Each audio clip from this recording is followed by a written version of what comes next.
Hello, Grace family. Happy Tuesday to you. I'm going to be sharing with you from the scriptures, 1 Corinthians chapter 1. I do want to share with you that I received communication about Pastor Pete Alexander. He had aortic valve replacement surgery. The surgery was delayed. He did have it, and he is back home and recovering. So please continue to pray for his full recovery. Now I want to share with you 1 Corinthians chapter 1, beginning at verse 20. For me, this is one of those recentering sections in the Bible. You have a section of verses in the scriptures that when you read, it kind of just brings you back to center and gives you a nice place from which to live your life from. This is one of those sections of scripture for me. 1 Corinthians chapter 1, beginning at verse 20.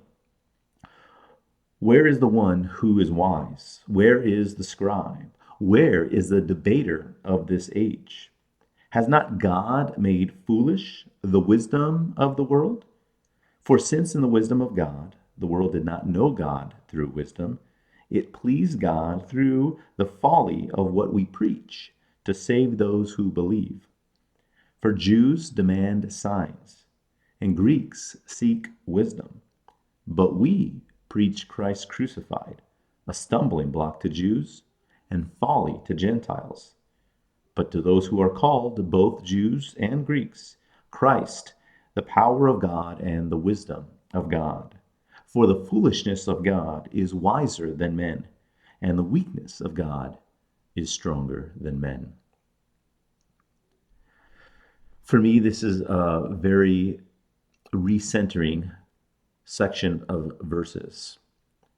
With all that's going on around us, what can we do and what should we be doing differently as individuals and as a church and as society and those kinds of things. And you begin to start to think about ways in order to deal with what we have going on around us.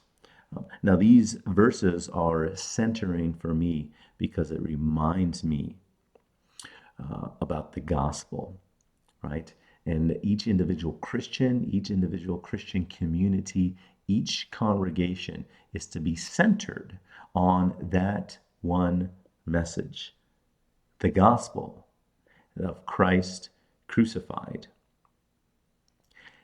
And Paul reminds us the foolishness of God is wiser than men, and the weakness of God is stronger than men. So what this verse is doing for me is it's recentering me on the gospel, reminding me that what I do as an individual Christian, how we navigate Grace's ministry, and how we respond is first and foremost a gospel opportunity.